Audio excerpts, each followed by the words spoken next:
జగన్ ఈసారి 11 కాదు 1 పరిమితం చేస్తామంటున్నారుగా. ఏమండి వాళ్ళ తరం కాదు, వాళ్ళ తరం కాదు. ప్రజలందరూ కూడా అసలు విషయాన్ని గ్రహించారు. ఇవాళ ఏం కోల్పోయామనేది కూడా ప్రతి ఒక్కడికి అర్థమైంది. కాబట్టే ఈరోజు ప్రతి ఒక్కళ్ళు కూడా సింహావలోకనం చేసుకుంటున్నారు. మనం ఏం చేసాం, మనం ఏం తప్పు చేసాం అనేది ప్రతి ఒక్కళ్ళలో కూడా వచ్చింది. ఈసారి ప్రభావం ఉంటుందా మరి ఉభయ గోదావరిలో పవన్ కళ్యాణ్? ఉభయ గోదావరి కాదండి, ఆయనకి ఎక్కడ ఏ ప్రభావం ఉండదు. ఎందుకంటే ఇప్పుడు మీరు చూస్తున్నారు, ఏదో సామెత ఉంది పూర్వం, ఆ సామెతలు నేను చెప్తే ఇప్పుడు బాగోదు, పద్ధతిగా ఉండదు.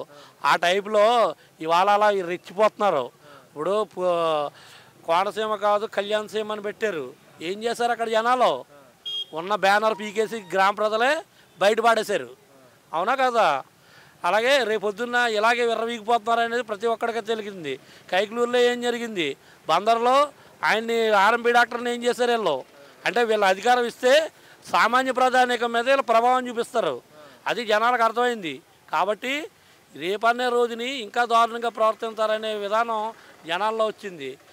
ఇవాళ జగన్మోహన్ రెడ్డి 5 సంవత్సరాల్లో చేసిన పరిపాలనా విధానం ఏంటనేది ప్రతి ఒక్కరికి అర్థమైంది. ఆయన చేసింది చెప్పుకోలేకపోయాడు. కానీ వీళ్ళు ఒక చిన్న సింపుల్ ఎగ్జాంపుల్ అండి. ఇవాళ ఆడవాళ్ళకి బస్సు పథకం ఉచితం అని చెప్పేసి చంద్రబాబు నాయుడు గారు పెట్టారు.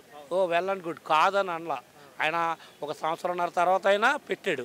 కానీ ఇవాళ మీరు ఒక యూట్యూబ్ ఛానల్ ఓపెన్ చేయండి, లేకపోతే మీరు ఏ ఆర్టీసీ బస్ స్టాండ్లోనో లేకపోతే ఒక రైల్వే స్టేషన్లోనో నుంచోండి, మీరు ఉన్న 10 నిమిషాల్లో ఎన్నిసార్లు అడ్వర్టైజ్మెంట్ చూస్తున్నారు దాన్ని?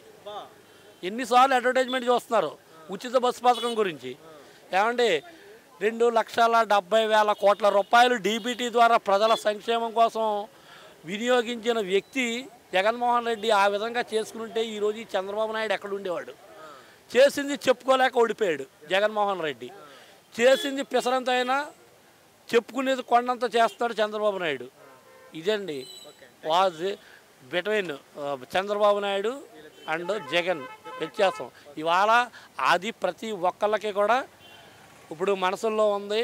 రేపు రాబోయే రోజుల్లో జగన్మోహన్ రెడ్డిని మళ్ళీ సీఎం అవ్వడం ఖాయం. ఇది 100% కాదు, 100% 200% కరెక్ట్.